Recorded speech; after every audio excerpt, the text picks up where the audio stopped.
Hi friends, आज start कर रहे हैं हम लोग नकल जॉइंट। देखेंगे कि नकल जॉइंट की डिज़ाइन हम लोग किस तरह से करते हैं। ठीक है, तो सबसे पहले हम लोग नकल जॉइंट का यूज़ कहाँ करते हैं, क्यों यूज़ करते हैं, कैसे यूज़ करते हैं, पहले ये देखेंगे। नकल जॉइंट हम लोग हमेशा एक्सियल लोड, जहाँ पे हमारा एक्सियल टेंसाइल फोर्स होता है, या फिर जहाँ पे हमारी शाफ्ट की जो एक्सिस है, जैसे सपोज ये आपकी ये आपका आई हो गया और ये आपका फॉर्क हो गया, ये यहाँ से लेके यहाँ तक आपका ये फॉर्क है और ये आपका आई है, ये वाला पार्ट। ये जो हैचिंग हो रखी है, हैचिंग से आप लोग समझ जाइएगा कि कौन सा आई है और कौन सा, ये वाला पार्ट आपका आई है और ये वाला पार्ट आपका फॉर्क है। आई के लिए हैचिंग इस तरह से हो रखी है और ये इस डायरेक्शन में होकर रखी हुई है। ठीक है, तो फॉर्क आपका ये है और आई आपका ये है। देखिए दोनों की एक्सिस कॉन्साइड हो रही हैं, इसकी एक्सिस ये सेंटर से है और इसकी एक्सिस ये सेंटर से है, दोनों की एक्सिस कंसाइड हो रही हैं, तो हम बोलेंगे कि नकल जॉइंट है ये। ठीक है, नकल जॉइंट का यूज़ ही वहाँ पे करते हैं जहाँ पे हम लोग दो पार्ट का एक्सिस कंसाइड कर रहा होता है। ठीक है, क्योंकि नकल जॉइंट हम लोग यूज़ कहाँ कहाँ करते हैं, तो आप लोग देखे होंगे जो साइकिल होती है, साइकिल की चेन में नकल जॉइंट का यूज़ होता है। ट्रैक्टर और ट्रॉली को की जॉइंट में भी आप लोग देखेंगे, ट्रैक्टर और ट्रॉली को जोड़ने के लिए भी हम लोग नकल जॉइंट का यूज़ करते हैं। वॉल्व जो रेसिप्रोकेटिंग इंजन होता है उसका वॉल्व में, वहाँ पे भी नकल जॉइंट का यूज़ होता है। और भी कई जगह पे, फॉर एग्जांपल ये अपना जो सस्पेंशन ब्रिज होता है उसकी लिंक के लिए भी हम लोग नकल जॉइंट का यूज़ करते हैं। ठीक है, और भी कई जगह पे, जैसे आपका ट्रस जो आपका आप लोग देखेंगे स्टेशन में ट्रस बना होता है छत में, है ना, स्टेशन की छत में ट्रस बना होता है, तो उसके रूफ में भी हम लोग इसका नकल जॉइंट का यूज़ करते हैं। आज हम लोग देखेंगे नकल जॉइंट की डिज़ाइन हम लोग किस तरह से करते हैं, उसकी स्ट्रेंथ इक्वेशंस हम लोग पढ़ेंगे। ठीक है, तो देखिए ये है आपका फॉर्क एंड, ये वाला पार्ट आपका फॉर्क है। ठीक है, ये फॉर्क है यहाँ से लेके यहाँ तक, और ये आपका आई है। ठीक, ये रॉड है, ये और ये दोनों रॉड है। ठीक है, बेसिक पार्ट तो यही है। रॉड के साथ आपका ये फॉर्क अटैच है और इस रॉड के साथ आपका आई अटैच है। ये दोनों आकर के ऐसे ज्वाइंट होंगे और ऊपर से हम लोग पिन लगा देंगे। कुछ इस तरीके का मैकेनिज्म है, ऐसा मैकेनिज्म है कुछ ये, और ये आपकी आई है। ठीक है, आई, ये आपका फॉर्क है और ये आपकी आई है, ये ऐसे आकर के ज्वाइन हो गया और यहाँ से हम लोगों ने पिन लगा दिया। ठीक है, ये इसका रोटेशन, इस पर एंगुलर मोमेंट भी होता है, ध्यान रखिएगा। नकल जॉइंट में एंगुलर मोमेंट भी होता है। आपने ट्रैक्टर और ट्रॉली में तो आप लोगों ने ऑलरेडी देखा ही होगा, एंगुलर मोमेंट भी होता है नकल जॉइंट में। ठीक है, इस तरह से। तो ये आपका फॉर्क है और ये आपकी आई है, इसको आप लोगों ने जोड़ दिया। तो इसका आज हम लोग स्ट्रेंथ इक्वेशन देखेंगे कि हम इसकी डिज़ाइन करते कैसे हैं। तो डिज़ाइन करने के लिए पहले हमको कुछ बेसिक क्राइटेरियाज देखने पड़ेंगे। देखिए क्या है, ये आपका रॉड है ना, ये फॉर्क एंड है, इसका रॉड है, और ये आई है, इसका रॉड है। तो ये जो रॉड है इसकी डायमीटर कितनी है, D, small D, diameter of each rod small D. ठीक है, तो आपका जो रॉड है, रॉड की डायमीटर क्या है, स्मॉल डी। ठीक है, ध्यान रखिएगा जो रॉड की डायमीटर होती है वही नकल पिन की डायमीटर होती है। जो रॉड की डायमीटर होती है वही नकल पिन की डायमीटर होती है। तो D equal to D one, बाद में हम लोग एक इंपेरिकल इक्वेशन देखेंगे कि D equal to D one हो जाता है। तो डी वन क्या है, डी वन है आपकी नकल पिन का डायमीटर। जो नकल पिन है उसका डायमीटर है आपका डी वन, और जो रॉड है उसका डायमीटर है डी। फिर आपका ये फॉर्क है, तो फॉर्क का जो आउटर डायमीटर है, ऊपर से तो ये गोल टाइप का दिखाई देगा, तो आपका जो फॉर्क का जो आउटर डायमीटर है वो आपका D2 है। D3 आपका पिन के हेड का diameter of pin head D3। ठीक है, उसके बाद देखिए आप लोग ध्यान से, अगर आप लोग देखें तो ये यहां से लेकर के यहां तक नहीं, बल्कि यहां से थोड़ा सा ऊपर, यहां से लेकर के यहां तक आपका T है। मतलब कि किसकी thickness of I end of rod B. ये अगर आपका रॉड बी है, रॉड बी, और ये आपका रॉड ए है, रॉड ए, तो जो आपका आई है, आई के एंड की थिकनेस कितनी है, टी। ठीक है, और जो फॉर्क है, दोनों फॉर्क का, इधर फॉर्क का ये वाला पार्ट और फॉर्क का ये वाला पार्ट, इन दोनों की थिकनेस कितनी है, T1। इसकी थिकनेस और इसकी थिकनेस आपकी T1। बस डिजाइन के लिए हमको इतने ही डायमेंशन चाहिए। ठीक है, तो ये आपके सारे डायमेंशन हो गए। ठीक है, हम लोग डिजाइन स्टार्ट करते हैं।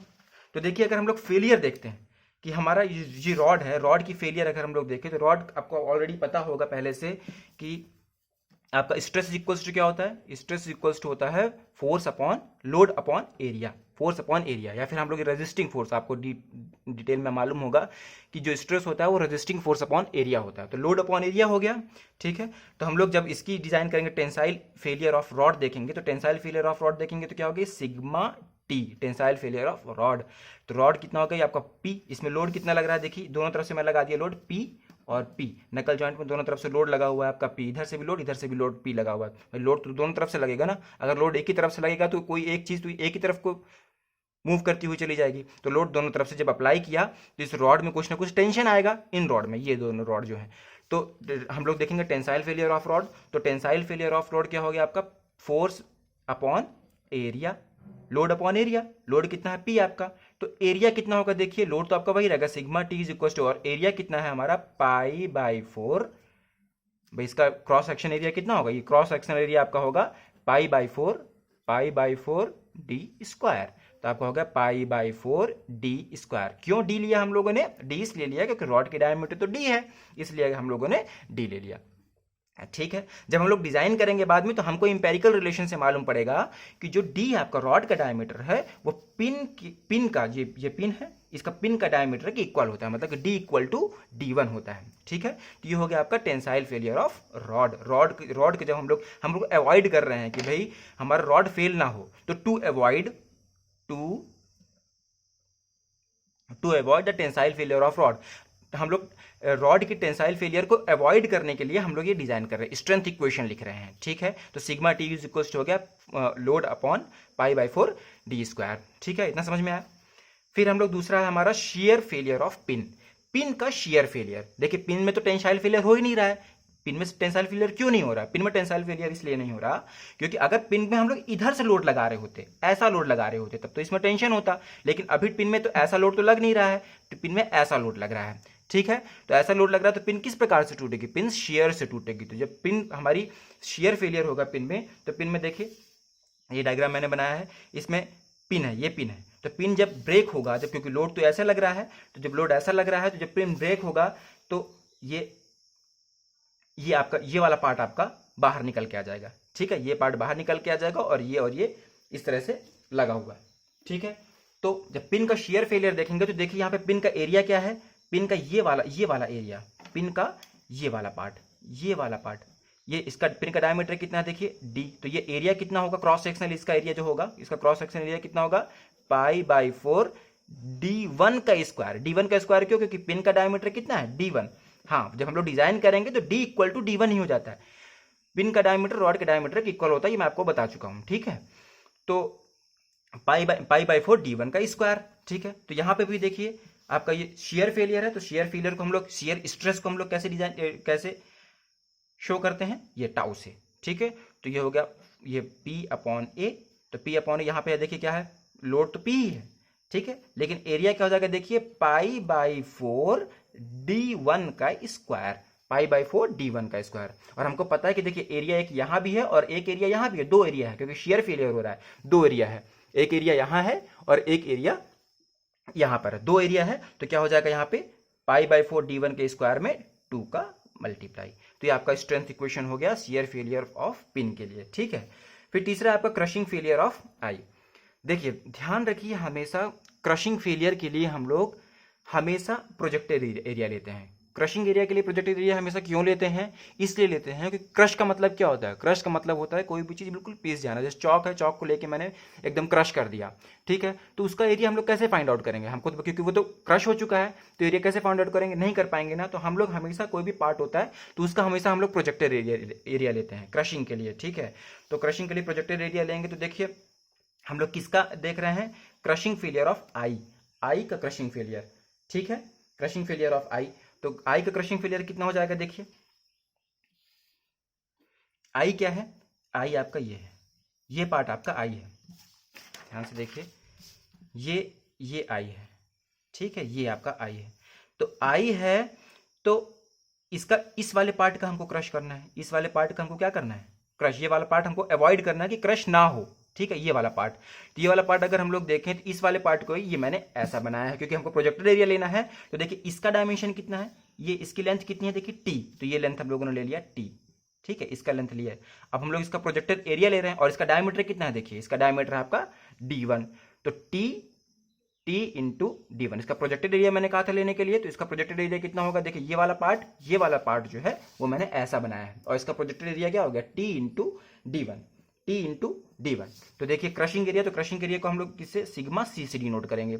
ठीक है, क्रशिंग स्ट्रेस को हम लोग सिग्मा सी से डिनोट किया और P अपॉन एरिया।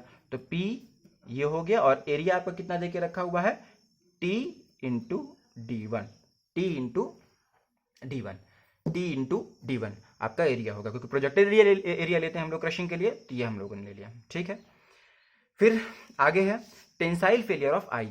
आई का हमको टेंसाइल फेलियर लेना है, आई का टेंसाइल फेलियर, ये बहुत इंपॉर्टेंट है, इसको थोड़ा सा देखेंगे। अगर ये समझ में आ गया तो फिर अब डिजाइन में कुछ बचा नहीं है नकल ज्वाइंट के डिजाइन में। देखिए क्रशिंग फेलियर ऑफ आई, ऊपर से देखने पर आई हमारी इस प्रकार का दिखाई देगा, ऊपर भाई इसके अंदर ही तो पिन गया हुआ है, ऐसा कुछ आई है। ठीक है, तो आई इस प्रकार से अगर है तो इसका फेलियर किस प्रकार होगा, देखिए ये आई इस प्रकार से था, ये ऐसा जुड़ा हुआ था, अब बाद में जब फेल हुआ तो ये ऐसे अलग अलग हो गया, ये ऐसे टूट गया, ऐसे इस प्रकार से ब्रेक हो गया। तो ये इसका आउटर डायमीटर है और इसका इनर डायमीटर। तो आई का हम लोग अगर आउटर डायमीटर देखें कि आउटर डायमीटर कितना था, तो देखिए ये आई है, ये आई है, ये आई है, तो आई का आउटर डायमीटर कितना है, देखिए D2। आई का आउटर डायमीटर कितना है, D2, और इनर डायमीटर देखिए कितना है, ये D1। आउटर डायमीटर है D2 और इनर डायमीटर है आपका D1। तो ये है आपका आउटर डायमीटर D2, यहां से लेकर के यहां तक आउटर डायमीटर कितना है D2 और इनर डायमीटर कितना है D1। इसी को मैंने यहां पे ऐसे बना दिया है। ठीक है, तो आउटर डायमीटर आपका है ये D2 और इनर डायमीटर है D1, ये आपका इनर डायमीटर D1। ठीक है, और थिकनेस कितनी है, T, ये रही आपकी थिकनेस, थिकनेस कितनी है T। भाई आउटर डायमीटर आपका D2, इनर डायमीटर D1 और थिकनेस आपकी T। तो वही मैंने यहां बनाया है, outer diameter D2, inner diameter D1 और थिकनेस आपकी T।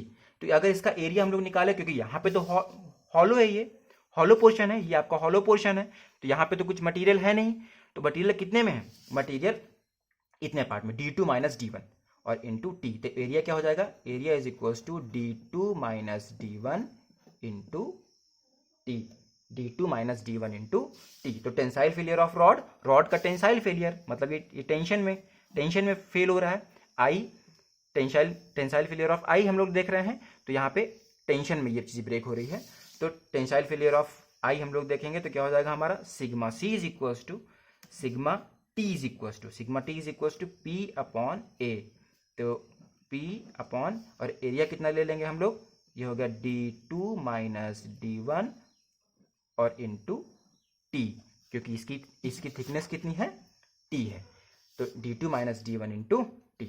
और ध्यान रखिएगा टेंसाइल फेलियर ऑफ आई और शियर फेलियर ऑफ आई दोनों का फॉर्मूला सेम होता है।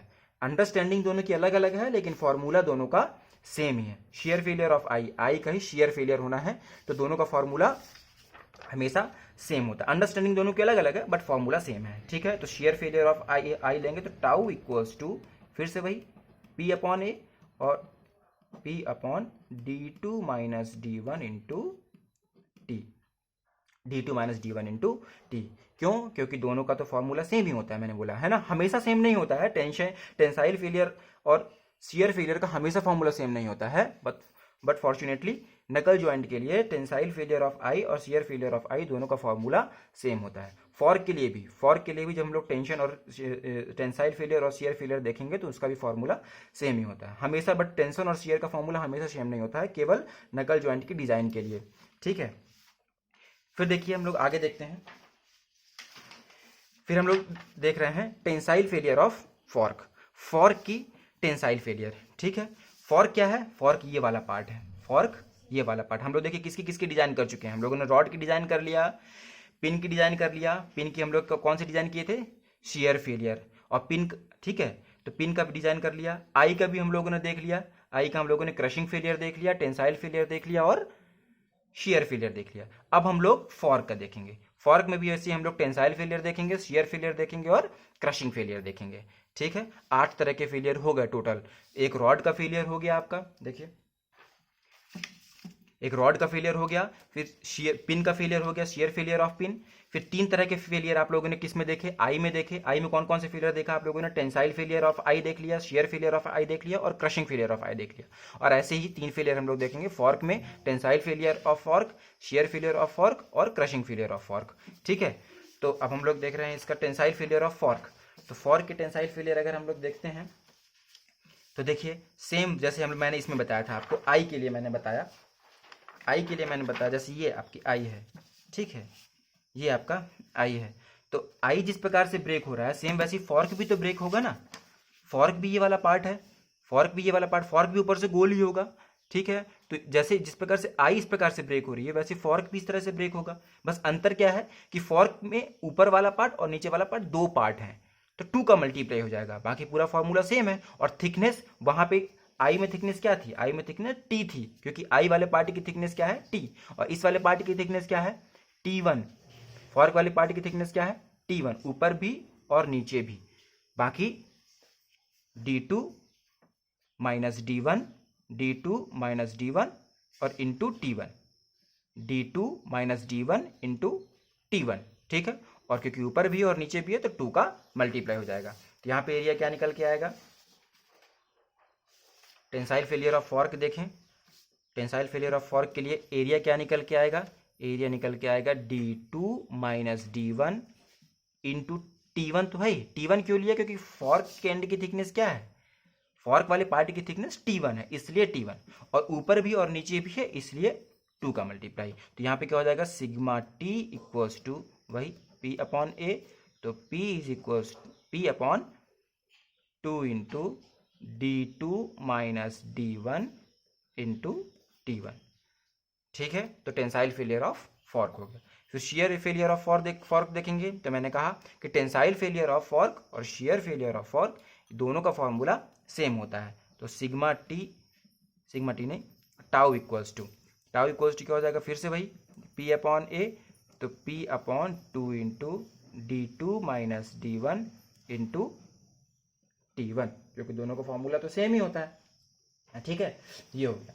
और लास्ट बचा हम लोगों का क्रशिंग फेलियर ऑफ फॉर्क का क्रशिंग फेलियर, ठीक है। तो हम लोग देखिए बताइए, जब आप आई का क्रशिंग फेलियर आप लोग पढ़ रहे थे, आई का क्रशिंग फेलियर पढ़ रहे थे, तो क्या लिया था क्रशिंग फेलियर के लिए हम लोग क्या लेते हैं, प्रोजेक्टेड एरिया लेते हैं। क्रशिंग फेलियर के लिए हमेशा प्रोजेक्टेड एरिया लेते हैं। तो क्या लिए थे आप लोगों ने, देखिए T इंटू D1 मतलब कि T इंटू इसका डायमीटर, क्योंकि इसका प्रोजेक्टेड एरिया लिया था ना हम लोगों ने, इसका प्रोजेक्टेड एरिया लिया था, तो T इंटू, क्योंकि इसकी लेंथ कितनी है T1 और इसका डायमीटर कितना है D1, तो T इंटू D1 लिए थे। अब इसके लिए क्या करेंगे, जब इसका हमको क्रशिंग फेलियर देखना है किसका, फॉर्क का, तो फॉर्क का क्रशिंग फेलियर ये यहाँ पे हो रहा है और यहाँ पे हो रहा है, पिन में फॉर्क का क्रशिंग फेलियर, ठीक है। तो ये और ये दो जगह पे है, तो देखिए D2 इंटू T1, नहीं D1 इंटू T1, ये डायमीटर, इसको हम लोग प्रोजेक्ट कर रहे हैं। जैसे यहाँ पे इसको हम लोगों ने प्रोजेक्ट किया था, ये D1 इंटू टी, ठीक है। इसका डायमीटर कितना है D1 और ये आपकी लेंथ कितनी है T, तो D1 इंटू टी, ठीक है। तो सेम वैसे यहाँ पे क्या हो जाएगा आपका D1 इंटू T1, लेकिन ऊपर भी है और नीचे भी है, तो क्या हो जाएगा एरिया, यहाँ पे एरिया इज इक्वल हो जाएगा 2 into D1 into T1, 2 into D1 into T1। तो क्रशिंग फेलियर है तो सिग्मा C, और सिग्मा C इज इक्वल हो जाएगा आपका वही, तो P upon 2 into D1 into T1, ठीक है। तो क्रशिंग फेलियर ऑफ फॉर्क हो गया, ठीक है। तो ये सारे आपके स्ट्रेंथ फार्मूला हैं आपके, ठीक है। स्ट्रेंथ फार्मूला है नकल जॉइंट की डिजाइन के लिए, सारे स्ट्रेंथ फार्मूले हो गए, ठीक। अब देखिए डिजाइन जब हम लोग करेंगे, जब इसके क्वेश्चंस नेक्स्ट वीडियो में जब मैं इसका क्वेश्चन बताऊंगा आपको कि क्वेश्चन कैसे सॉल्व करना है, तो वहाँ पे हमको कुछ एम्पेरिकल फार्मूले की जरूरत पड़ेगी, ठीक है। कुछ एम्पेरिकल फार्मूला होते हैं जो पहले से फिक्स होते हैं, ठीक है। तो एम्पेरिकल रिलेशंस हम लोग देखते हैं, एम्पेरिकल रिलेशन,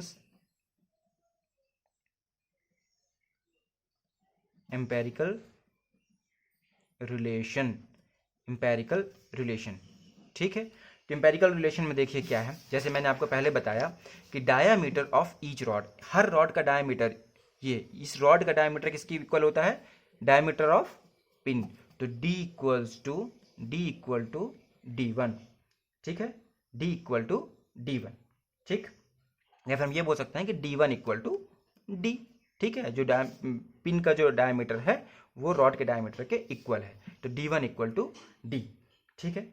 फिर दूसरा देखिए D2 इक्वल टू 2D, जो ये डायमीटर ऑफ, ये आउटर डायमीटर ऑफ आई और फॉर्क है, ये बाहर वाला डायमीटर D2, तो D2 इक्वल्स टू 2D, ठीक है, D2 इक्वल्स टू 2D। उसके बाद D3, देखिए स्ट्रेंथ फार्मूले में हमको D3 की जरूरत पड़ी ही नहीं है, D3 की जरूरत कहीं भी हमको स्ट्रेंथ फार्मूले में पड़ी नहीं, क्योंकि वो तो पिन का हेड है ना, पिन का हेड है, तो पिन का हेड में तो ऐसा कोई लोड पर अलग से लग नहीं रहा है कि ऐसा कोई लोड लग रहा हो जिसके कारण हमको हमारा ये पूरा का पूरा ज्वाइंट फेल हो जाए। तो पिन के हेड में, पिन के हेड की हम के डायमेंशन की हमको नकल ज्वाइंट में जरूरत पड़ी ही नहीं, स्ट्रेंथ में जरूरत नहीं पड़ी। बट डिजाइन करेंगे तो हमको क्वेश्चन पूछता है कि D3 पिन का हेड के डायमीटर क्या होगा, तो पिन का हेड का डायमीटर क्या होगा, देखिए D3 इज इक्वल टू होता है 1.5 D, 1.5 D3 is equal to 1.5 D, ठीक है। उसके बाद फिर क्या है हमारा थिकनेस, ये कौन सी थिकनेस हम लोग, T इक्वल टू क्या है, देखिए thickness of I end of rod B, इसकी थिकनेस क्या है, इसकी थिकनेस क्या होगी हमारी 1.25 D, किसकी थिकनेस है, ये वाली थिकनेस क्या है 1.25 D। और फिर लास्ट में बचा हमारा T1 क्या है, थिकनेस ऑफ ईच आई और फॉर्क, ठीक है ना। तो ये थिकनेस ये ठीक है, तो इसकी थिकनेस है T1 और T1, तो T1 क्या हो जाएगा आपका 0.75 D। ये इंपेरिकल रिलेशन है सारे, D equals to D1, D2 equals to 2D, D3 is equals to 1.5 D, T equals to 1.25 D और T1 is equals to 0.75 D। ये सारे फॉर्म एम्पेरिकल रिलेशंस हैं। जब क्वेश्चन सॉल्व करेंगे नेक्स्ट वीडियो में तो ये सारे एम्पेरिकल रिलेशंस की हमको ज़रूरत पड़ेगी, स्ट्रेंथ फार्मूले की और एम्पेरिकल रिलेशंस की ज़रूरत पड़ेगी, ठीक है। Thank you.